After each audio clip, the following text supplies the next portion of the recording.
Hello बच्चों, कैसे हैं आप। Welcome back to my YouTube channel Root Classes. आज इस वीडियो में बच्चा हम पढ़ने जा रहे हैं डिटेल में heating effect of electric current.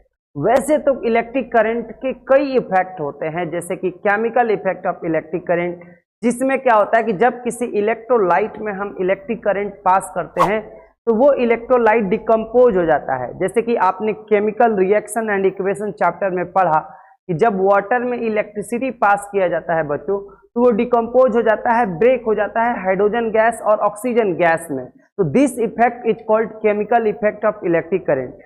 Next chapter में बच्चा आपको पढ़ना है magnetic effect of electric current. Magnetic effect of electric current क्या होता है बच्चों? तो जब हम इलेक्ट्रिक करंट पास करते हैं तो वो मैग्नेट जैसा बिहेव करता है, जिसके बेसिस पे हम इलेक्ट्रोमैग्नेट बनाते हैं। इस वीडियो में हम पढ़ेंगे डिटेल में, that is heating effect of electric current. जब किसी वायर से बच्चा, जब कोई करंट कैरिंग वायर है या कोई गैजेट है जिसमें करंट फ्लो होता है, तो वो बच्चा गर्म हो जाता है, ठीक है, उसका टेम्परेचर थोड़ा बढ़ जाता है। ऐसा क्यों? तो यही तो है बच्चा heating effect of electric current. जब करंट फ्लो होता है तो उसमें बहुत सारे चार्ज पार्टिकल मूव करते हैं। जैसे कि अगर हम किसी मेटालिक वायर की बात करें तो उसमें इलेक्ट्रॉन मूव करते हैं जो एटम से कोलाइड करते रहते हैं, उनका एटम से लगातार कोलिजन होता रहता है, जिससे कि कुछ इलेक्ट्रिकल एनर्जी हीट के फॉर्म में इवॉल्व होता है, यानी वो गैजेट को गर्म कर देता है या वायर को गर्म कर देता है। This effect is called heating effect of electric current. कई सिचुएशन में ये हीटिंग इफेक्ट एक तरह से देखा जाए तो ये हार्मफुल है, क्योंकि ये एनर्जी वेस्ट कर रहा है। जैसे कि अगर हम बात करें किसी इलेक्ट्रिक बल्ब की, जो पीला वाला बल्ब आता था बच्चा पहले, अब तो खैर एलईडी यूज हो रहे हैं, यानी बहुत पहले याद करो पीला कलर वाला बल्ब आता था जिसमें फिलामेंट होता था, तो वो हीटिंग इफेक्ट पे काम करता है। जब उसमें करंट पास होता है तो वो हीट होके ग्लो करता है, यानी वो लाइट देता है। लेकिन वो करता क्या है कि बहुत सारा एनर्जी हीट के फॉर्म में वेस्ट कर देता है, बहुत कम एनर्जी ही लाइट के फॉर्म में बाहर आता है। तो कई सिचुएशन में ये जो हीटिंग इफेक्ट है एक तरह से देखा जाए तो हार्मफुल है, क्योंकि हमारे एनर्जी को क्या करता है, वेस्ट करता है। जैसे कि अगर आप मोबाइल चार्ज करें तो मोबाइल गर्म हो जाता है, वो एनर्जी का वेस्ट है, इलेक्ट्रिकल एनर्जी ही आपका वेस्ट हो रही है, ठीक है। बट कई सिचुएशन में हम चाहते हैं कि जो इलेक्ट्रिकल एनर्जी है वो कंप्लीटली हीट एनर्जी में ही बदल जाए।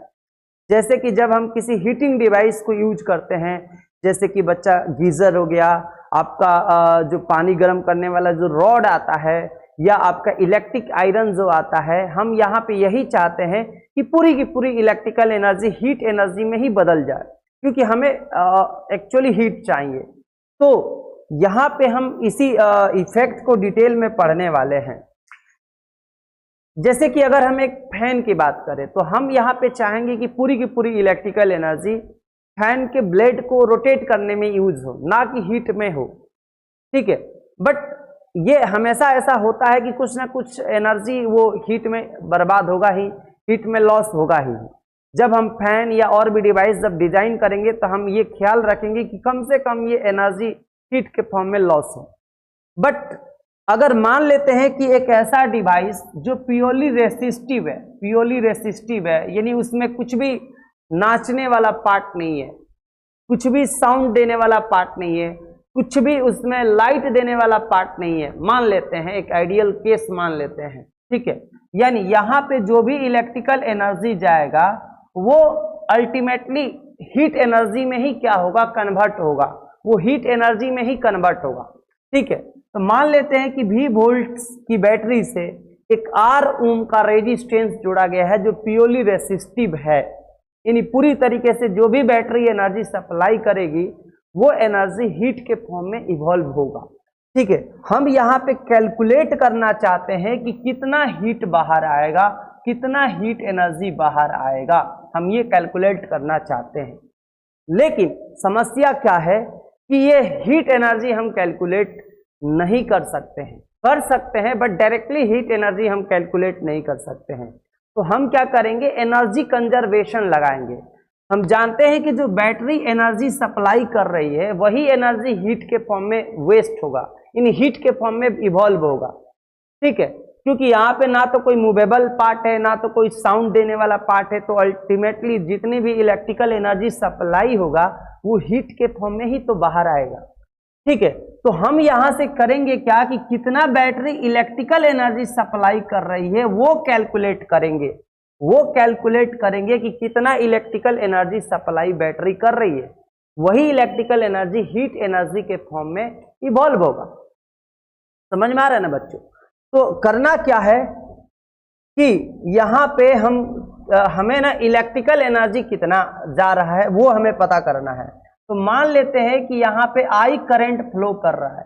भाई V वोल्ट की बैटरी को V वोल्ट की बैटरी से अगर R ओम का रेजिस्टेंस जोड़ा गया है तो कुछ तो करंट फ्लो करेगा।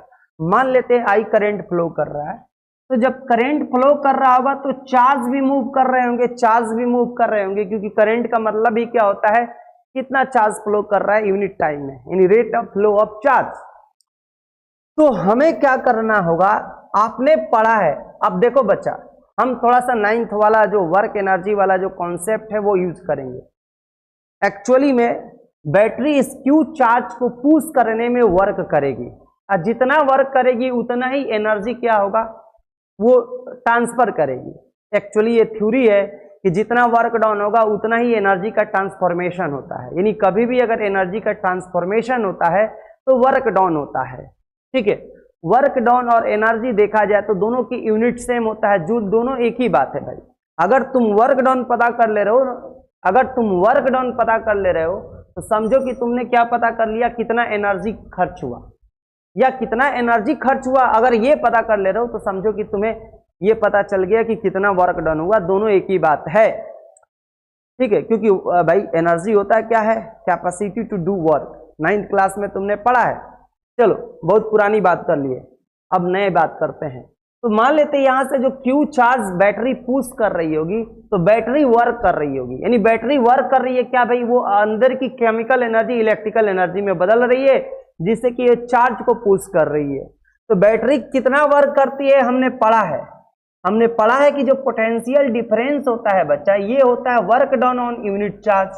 तो यहां से हम वर्क डाउन बैटरी कितना कर रही है ये निकाल सकते हैं, बैटरी कितना वर्क डाउन कर रही है ये हम निकाल सकते हैं। सिंपल सा भाई, पोटेंशियल डिफरेंस होता है work down on unit charge, तो वर्क डाउन हो गया V इंटू क्यू। लेकिन दुख की बात है कि यहाँ पे हम क्यू मेजर नहीं कर सकते हैं। अगर हम क्यू मेजरमेंट कर ले, क्योंकि हमारे पास वोल्ट मीटर है, एमीटर है, करंट मेजर कर सकते हैं हम। यहाँ पे बच्चा तुम्हारा वोल्ट पोटेंशियल डिफरेंस मेजर कर सकते हैं क्योंकि हमारे पास वोल्ट मीटर है, बट क्यू मेजर करने के लिए कोई हमारे पास डिवाइस नहीं है। इसीलिए यहाँ पे हमें क्यू को ना बदलना होगा करंट वगैरह में। अच्छा, बैटरी इतना वर्क कर रही है, यानी बैटरी कितना एनर्जी सप्लाई कर रही है, V इंटू क्यू। बैटरी इतना एनर्जी सप्लाई कर रही है V इंटू क्यू। अब हम क्या करते हैं कि इसमें बच्चा सपोज ये सर्किट पूरे T टाइम के लिए चला हुआ है, ठीक है, तो इस T से डिवाइड कर देते हैं या T से मल्टीप्लाई कर देते हैं। बोलो बात बराबर, कट जाएगा ना, ये T कट जाएगा। तो यहां से बच्चा ये हो गया आपका करेंट I, पढ़ा है ना भाई, I बराबर क्या होता है, सिंस I बराबर क्या होता है, Q अपॉन T, ये करेंट है। तो ये इलेक्ट्रिकल एनर्जी बैटरी इतना भेज रही है और ये इलेक्ट्रिकल एनर्जी कहाँ पे जाएगा, यही एनर्जी बच्चा हीट में कन्वर्ट हो जाएगा, यानी एनर्जी कंजर्वेशन लगाया जाए तो ये आ जाएगा VI इंटू टी। ठीक है, यानी battery VI into T energy supply कर रही है और वो एनर्जी हीट के फॉर्म में निकल रहा है। अगर ओम्स लॉ लगाए तो बच्चा इस I के जगह पे हम लिख सकते, सॉरी इस V के जगह पे हम लिख सकते हैं I इंटू आर। तो H हो जाएगा I into are I T, यानी I स्क्वायर आर टी, यानी जो हीट रिलीज होगा वो डायरेक्टली प्रोपोर्शनल होगा करंट के स्क्वायर के, डायरेक्टली प्रोपोर्शनल होगा रेजिस्टेंस के, और कितना समय चला, कितना टाइम के लिए चला। ऑब्वियसली जितना ज्यादा समय के लिए चलाओगे उतना ज्यादा हीट इवॉल्व होगा। यानी किसी भी रेजिस्टर R में अगर करंट I फ्लो हो रहा है और ये T टाइम के लिए अगर ऑपरेट हुआ है तो जो हीट प्रोड्यूस होगा वो होगा I स्क्वायर आर टी। भाई वही फॉर्मूला है, H बराबर VIT। ओम्स लॉ लगा के V के जगह पे IR रखोगे तो हो जाएगा IR स्क्वायर T, और I के जगह पे अगर V अपॉन R रखोगे तो हो जाएगा V square R, V square बचा यहाँ पे V स्क्वायर अपॉन RT। तो इसमें जो फार्मूला हम यूज करते हैं ये है I स्क्वायर RT। ठीक है, यही इंपॉर्टेंट है बच्चा, यानी ये बता रहा है कि किसी भी रजिस्टर में जो करंट फ्लो होगा, एक्चुअली में ये लॉ बच्चा जूल्स ने डिराइव किया था, इसीलिए इसको जूल्स लॉ ऑफ हीटिंग भी कहा गया है। The law implies that heat produce in A register is, यानी किसी भी रजिस्टर में जो हीट प्रोड्यूस होगा वो हीट प्रोड्यूस जो होगा directly proportional to the square of the current for a given resistance. किसी गिवन रेजिस्टेंस के लिए बच्चा, जैसे कि जो रेजिस्टेंस है वो गिवन है, तो इसमें जो करंट प्रोड्यूस होगा वो बच्चा, सॉरी जो हीट प्रोड्यूस होगा वो करंट के स्क्वायर के डायरेक्टली प्रोपोर्शनल होगा। इसका मतलब यह है कि अगर 2 टाइम्स करंट बढ़ जाएगा तो हीट 4 टाइम्स ज़्यादा निकलना शुरू हो जाएगा। करंट अगर पहले के कंपैरिजन में 3 टाइम्स बढ़ जाएगा तो हीट 9 टाइम्स ज़्यादा इवॉल्व होगा। ठीक है, तो फॉर गिवन रेजिस्टेंस जो हीट है directly proportional to square of the current and directly proportional to the resistance for a given current. अच्छा, ये गिवन रेजिस्टेंस क्यों लगा रहा है ये थोड़ा समझ लो। जैसे कहने का मतलब है बच्चा कि अगर रेजिस्टेंस की वैल्यू नहीं बदलेगा, सपोज रेजिस्टेंस 2 ओम की है और यहाँ पे 3 एम्पियर का करंट 1 सेकेंड के लिए गया, और रेजिस्टेंस यहाँ पे 2 ओम है और यहाँ पे 6 एम्पियर का करंट 1 सेकेंड के लिए गया, तो रेजिस्टेंस अगर गिवन है, रेजिस्टेंस अगर वैरी नहीं कर रहा है तो करंट जो हीट रिलीज होगा वो करंट के स्क्वायर पे डिपेंड करेगा। यानी यहाँ पे जो हीट जो भी निकलेगा यहाँ पे उसके 4 टाइम्स ज्यादा निकलेगा, क्योंकि करंट क्या हो गया बच्चा, डबल हो गया। करंट क्या हो गया, डबल हो गया। ठीक है, अब नेक्स्ट पॉइंट क्या कह रहा है कि directly proportional to the resistance for given current. अगर करंट फिक्स है, सपोज यहाँ पे मैं क्या कर रहा हूं, जैसे कि सीरीज तुमने पढ़ा है कॉम्बिनेशन, ये 2 ओम है, ये 3 ओम है और यहां से करंट जा रहा है 2 एम्पियर का। तो भाई गिवन करंट के लिए अब जिसका रेजिस्टेंस ज्यादा होगा ना वहां पे हीट ज्यादा निकलेगा। जैसे कि अगर मैं बोलूं यहां पे ज्यादा हीट निकलेगा ज्यादा कि यहां पे निकलेगा, तो भाई जहां पे रेजिस्टेंस ज्यादा है उस पे, यानी फॉर गिवन करंट जो हीट इवॉल्व होगा डायरेक्टली प्रोपोर्शनल टू बच्चा रेजिस्टेंस होगा। ठीक है, अब थर्ड क्या कर रहा है, directly proportional to the time for which the current flow through the resistor. Suppose एक हीटर है, उसको तुमने क्या किया भाई, उसको तुमने ना 1 आवर के लिए चलाया, फिर कभी 4 आवर के लिए चलाया उसी हीटर को, तो भाई यहाँ पे ज्यादा हीट निकलने वाला है। जितना ज्यादा समय के लिए ऑपरेट करोगे उतना ज्यादा हीट निकलने वाला है। बात समझ में आ रहा है कि नहीं आ रहा बच्चों? तो ये हो गया तुम्हारा तीनों स्टेटमेंट हो गया और मैथमेटिकल फॉर्मेट हो गया बच्चा, डेट इज H बराबर I स्क्वायर RT। और ये थे बच्चा जूल साहब जिन्होंने ये लॉज डिराइव किया था। ठीक है, अब practical application of heating effect of electric current. भाई heating effect of electric current has many useful application.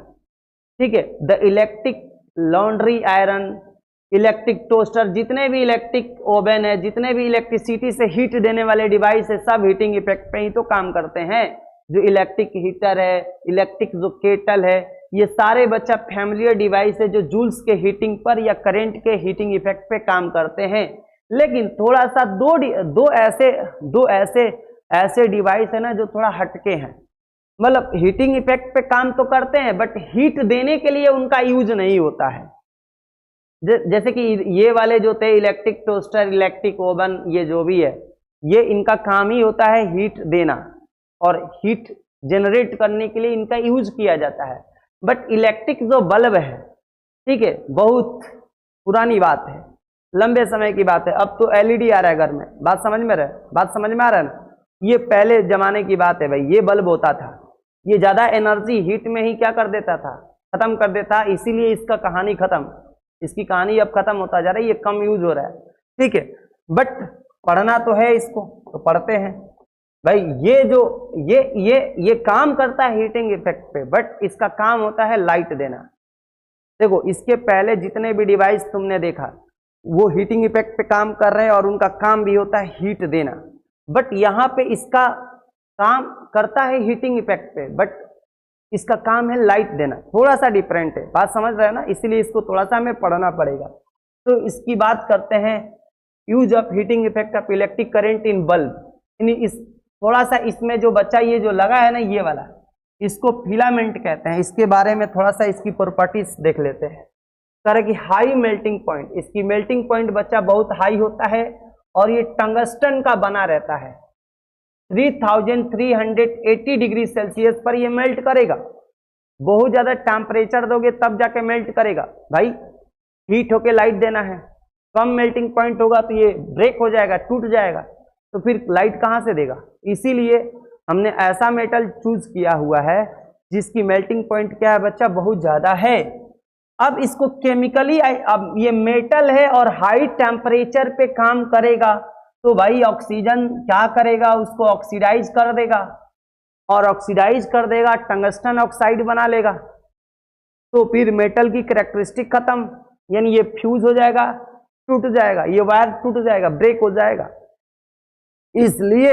इसलिए हम लोग इसको केमिकली आइसोलेट करते हैं। केमिकली आइसोलेट मतलब इसमें के ऑक्सीजन को भगा देते हैं और भर देते हैं इसमें बच्चा नाइट्रोजन या आर्गन गैस भर देते हैं, जो कि रिएक्ट करते ही नहीं है। फिलामेंट्स पे कोई असर नहीं पड़ेगा, इन गैस का रिएक्शन करेंगे नहीं, यानी जो टंगस्टन है उसकी लाइफ बना रहेगा, ठीक है। और थर्मल आइसोलेशन करना जरूरी है बच्चा। इसके लिए हम इंसुलेटिंग सपोर्ट लगाते हैं, मतलब ये जो फिलामेंट है इसको कुछ थर्मल आइसोलेट करना पड़ेगा। अदरवाइज अगर ये हीट होगा तो इसका हीट कंडक्ट हो जाएगा, तो ये सुटेबल हीट हो ही नहीं पाएगा कि ये ग्लो करे, लाइट दे। यानी इसके जो भी हीट ये करेगा उस हीट को होल्ड करना होगा, और होल्ड करने के लिए इसके आसपास हमें ना कुछ ऐसा इंसुलेटर यूज करना होगा जो हीट को कंडक्ट ना करने दे और वहां पे हीट सस्टेन करे और वो हीट होल्ड करे, ताकि वो सुफिशियंट गर्म होके वो लाइट देना शुरू करे। बात समझ में आ रहा है कि नहीं? मैंने ज्यादा एक्सप्लेन कर दिया। तो थर्मल आइसोलेशन करना जरूरी है, ठीक है, ताकि इंसुलेटिंग सपोर्ट मिले। अब बात करते हैं बच्चा use of heating effect of electric current in fuse. Fuse में भी इसका यूज होता है, जैसे कि ये बच्चा फ्यूज है, ठीक है। हम कभी कभी बोलते हैं कि अगर सही काम नहीं करते हैं, उल्टा सीधा काम करते हैं, तो बोलते हैं ना दिमाग फ्यूज हो गया इसका। यानी ये बच्चा फ्यूज हो जाएगा ना, तब समझो कि काम खत्म, करंट बंद। इसका भी काम थोड़ा अलग है, काम करता है हीटिंग इफेक्ट पे, बट काम हीट देना नहीं, बल्कि इसका काम है प्रोटेक्शन में। यानी किसकी प्रोटेक्शन करना है भाई? तो जो घर में डिवाइस है, इलेक्ट्रिकल जो डिवाइस है, जो इलेक्ट्रिक गैजेट है, उनको प्रोटेक्ट करने के लिए यूज किया जाता है भाई। प्रॉपर्टीज ऑफ, देखो क्या कह रहा है, कि प्रोटेक्ट सर्किट्स, ये सर्किट्स को प्रोटेक्ट करता है, अप्लायंस को प्रोटेक्ट करता है by stopping the flow of any unduly high electric current. अगर किसी कारणवश जैसे कि वोल्टेज में हाइक हो गया, अचानक वोल्टेज बहुत ज्यादा हाई हो गया, तो करंट बहुत ज्यादा आ जाएगा, जिससे कि हमारे घर के जो डिवाइस है, महंगे वॉशिंग मशीन, टीवी, सब कहानी खत्म। बात समझ में आ रहा है ना? तो उनको प्रोटेक्ट करने के लिए फ्यूज यूज किया जाता है। इसमें जो वायर यूज किया जाता है, इसका मेल्टिंग पॉइंट कम रखा जाता है। इलेक्ट्रिक बल्ब में मेल्टिंग पॉइंट हाई रखना है, क्यों? क्योंकि उसको सर्वाइव करना है, उसको रहना है। इसमें इस वायर जो चूज किया जाता है, इसका मेल्टिंग पॉइंट कम रखा जाता है कि अगर स्पेसिफाइड वैल्यू से ज्यादा करंट आ जाए, मतलब जितना करंट चाहिए उससे ज्यादा करंट आ जाए, तो ये इतना ज्यादा हीट प्रोड्यूस करेगा। भाई हीट प्रोड्यूस करंट के स्क्वायर पर डिपेंड करता है। अगर 2 टाइम्स करंट ज्यादा हो गया तो 4 टाइम्स हीट निकलना शुरू हो जाएगा। और ये इतना गर्म होगा और इसकी मेल्टिंग पॉइंट कम चूज किया जाता है ताकि ये आसानी से मेल्ट हो जाए। और ये जब मेल्ट हो जाएगा तो सर्किट ब्रेक कर देगा। घरों में बच्चा इस तरह के फ्यूज लगा होता होगा, तुमने देखा होगा, हम इस तरह के तार इसमें लगा देते हैं और इसको उसमें खस देते हैं। ठीक है, इट इज खसना मतलब भोजपुरी वर्ड हो गया, खसना मतलब कि इसको प्लग कर देते हैं बच्चा। It is placed in series. अच्छा, इसको हम बच्चा डिवाइस के साथ सीरीज में लगाते हैं। सपोज ये बच्चा टीवी है तो फ्यूज हम यहाँ पे ऐसे लगाते हैं, ठीक है, ताकि अगर ये फ्यूज वाला वायर मेल्ट हो जाए तो करंट बंद हो जाए। ठीक है, अब ये वायर किस चीज का बना रहता है? बल्ब का फिलामेंट टंगस्टन का बना रहता है, बट ये किसका बना रहता है? It consist of a piece of wire. इसमें बच्चा वायर होता है जो कि मेटल का या एलॉय का बना रहता है, जिसका एप्रोप्रिएट मेल्टिंग पॉइंट होता है। यानी कितना एम्पियर का ये फ्यूज है उसके हिसाब से इसकी मटेरियल जो इसमें लगाया जाता है, जो वायर बनाया जाता है, उसको उसका मटेरियल चूज किया जाता है कि कितना एम्पियर तक वो सरवाइव करेगा। ठीक है, एल्युमिनियम, कॉपर, आयरन, लीड का ये बन सकता है।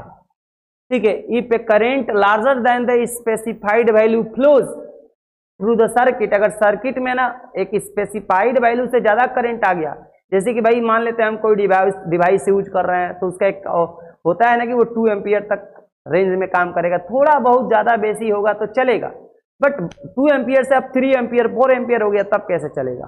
तब तो वो डिवाइस खराब हो जाएगा।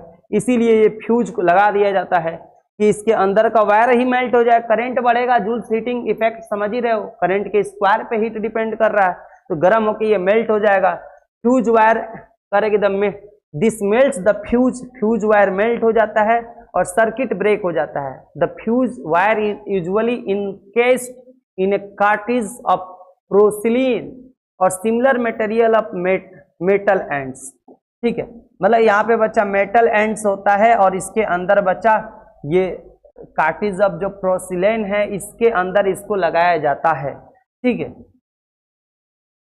अब the fuses used for domestic purpose are rated as. अगर डोमेस्टिक पर्पस के लिए हम करते हैं ना तो 1 एम्पियर, 2 एम्पियर, 3 एम्पियर अलग अलग रेटिंग के बच्चा फ्यूज आते हैं। जैसे कि अगर हम बात करते हैं इलेक्ट्रिक आयरन की, तो बच्चा अगर हम घर में, हमारे घर में जो सप्लाई आता है 220 वोल्ट आता है, और मान लेते हैं 1 किलोवाट का कोई डिवाइस यूज कर रहे हो, जैसे कि इलेक्ट्रिक आयरन है जो 1 किलोवाट का है, 1 किलोवाट यानी पावर है 1 किलोवाट यानी 1000 वाट बच्चा, 1000 वाट।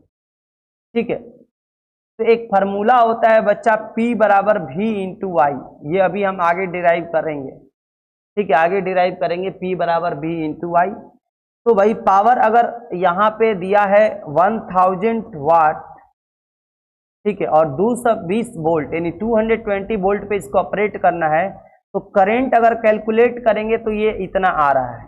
देखो, यानी इलेक्ट्रिक आयरन करीब करीब मान के चलो 4.54 एम्पियर करंट लेता है, यानी 5 एम्पियर तक का हम फ्यूज उसमें लगा सकते हैं, 5 एम्पियर वाला। ठीक है, अगर उस इलेक्ट्रिक आयरन में बाई चांस 10 एम्पियर का करंट आ गया, 10 एम्पियर का करंट आ जाएगा, तो हो सकता है वो इलेक्ट्रिक आयरन खराब हो जाए।